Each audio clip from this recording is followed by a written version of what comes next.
Hello, it's time for the next matchup in the second round of the Ultimate Supermarket Lager Championship. And now we're basically nearing this is the last matchup of the first half of the second round, in fact. Which is interesting. It's going quicker through the second round than we did the first, obviously.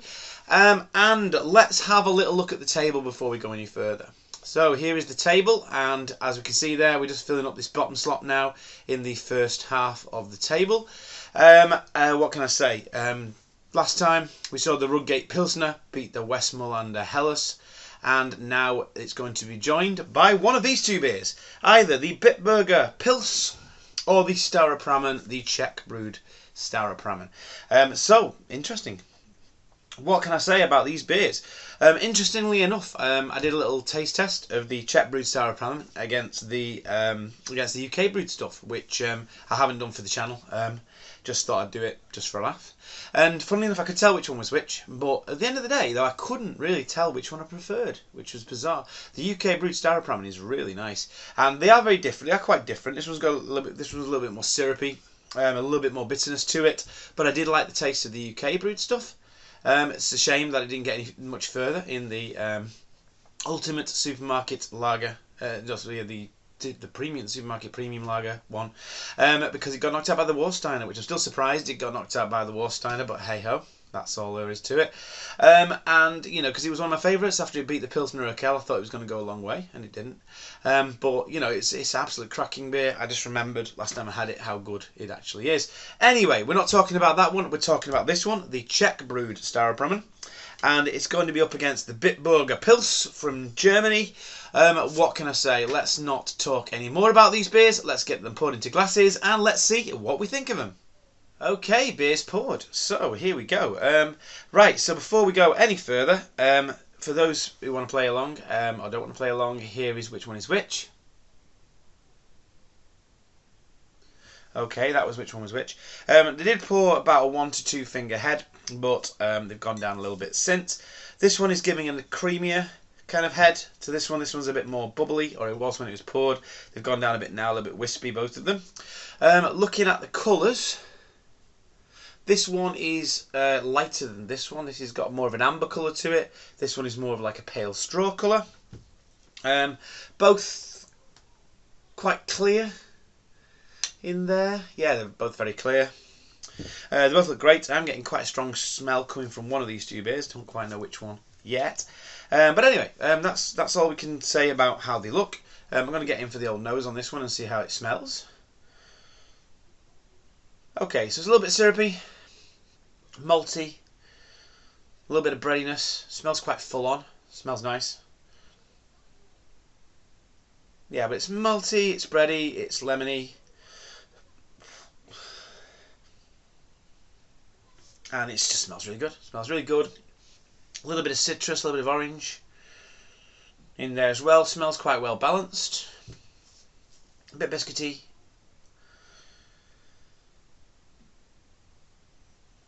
Quite strong smell of kind of lemon and syrup coming from the nose there. But yeah, very nice. Let's smell this one. So this one, have a little go on this one. Smells a bit drier, this one. Again, we got the lemon and the orange in this one as well. Not so much of the malt. I mean, I think I know which one's which out of these, but I'm going to try my hardest to be as objective as I can.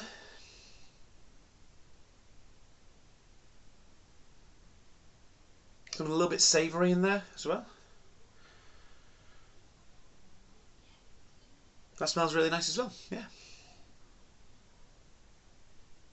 This one's giving me a bit more on the nose than this one, but a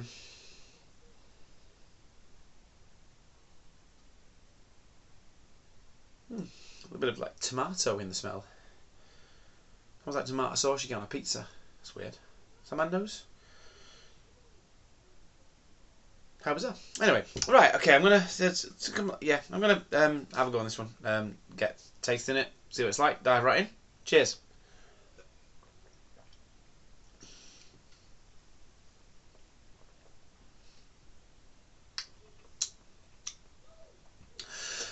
So yeah, so there's a bit of that sweetness. It's not overly sweet. There's a lovely dryness to it. Nice bitterness on the tongue there. So the sweetness just kind of offsets that. It's not it's not like overpowering.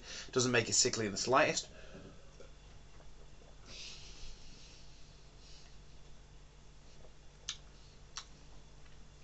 The maltiness is very much in the background. It's not up front. It's just got a really nice taste for a lager. It's very tasty. It's very smooth. It's not, you know, fizzy or anything really. Not very carbonated in the slightest really. It's just got a little bit of bubbliness just to keep it interesting.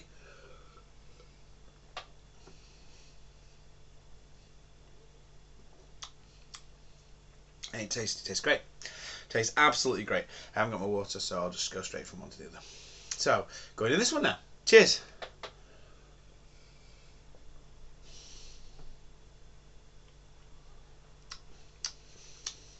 I'll have 2 goes on this one just because that's kind of like rinsed out this.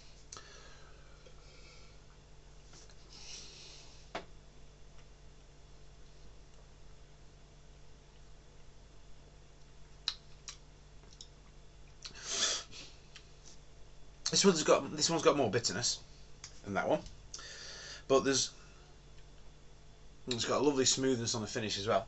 Nice creamy finish, a bit like the Krombacher, but more of it than the Krombacher has.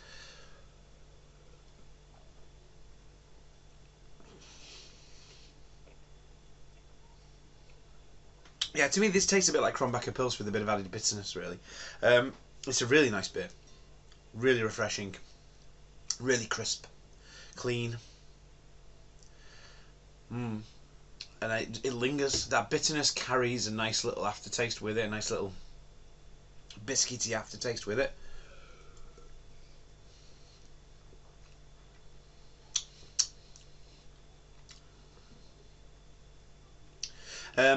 Yeah, I mean that's really nice as well. Going back on this one, yeah, I mean I'd say there's more flavour in this one than this one, but again, some lagers are going to have more flavours than others. Does that mean it's better? I don't know. Let's try again on this one.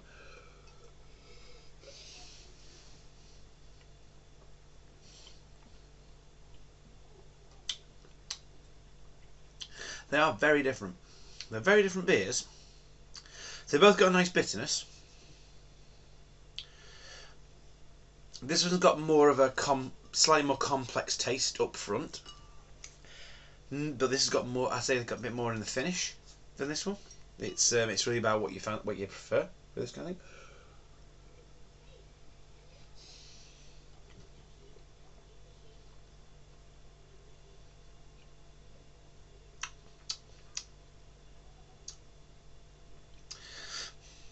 But yeah, nice bit of bitterness.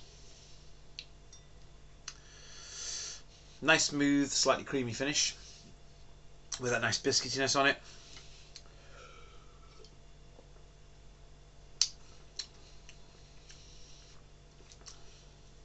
Initially, a lot of bitterness in the flavour, not a huge amount of complexity in the flavour. This has got more complexity in the flavour.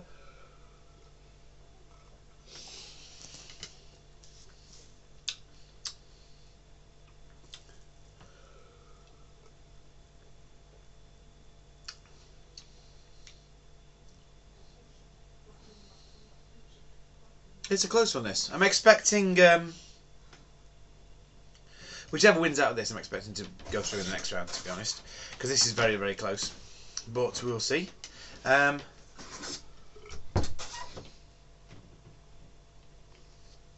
Okay.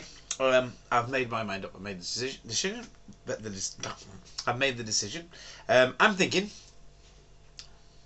that I prefer this one. Just...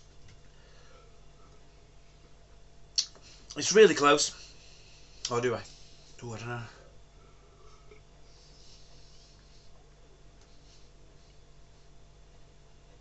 This one's got a cleaner taste than this one.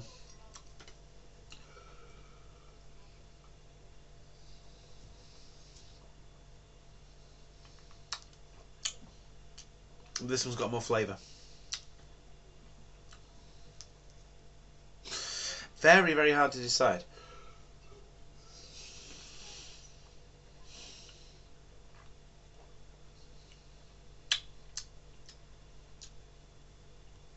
Yeah. I think the bitterness with this one was, if it didn't have the bitterness, it would be another one of those kind of like malty lagers, which is just kind of like a bit, alright. The bitterness, I think, really sort of adds an extra dimension to this. It's got nice complexity of flavour. Pardon me. The bitterness makes it really nice and refreshing. It's nice and dry.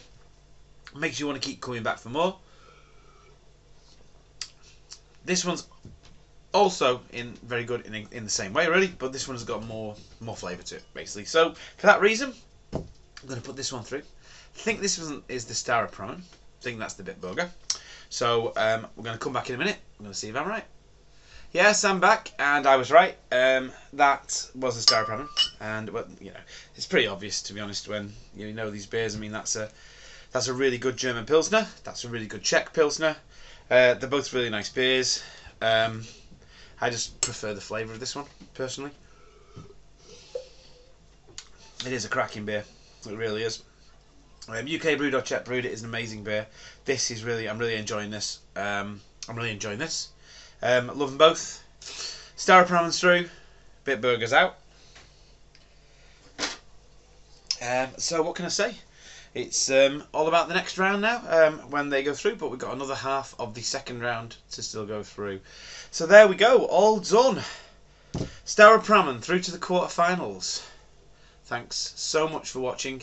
Until next time, have a good one.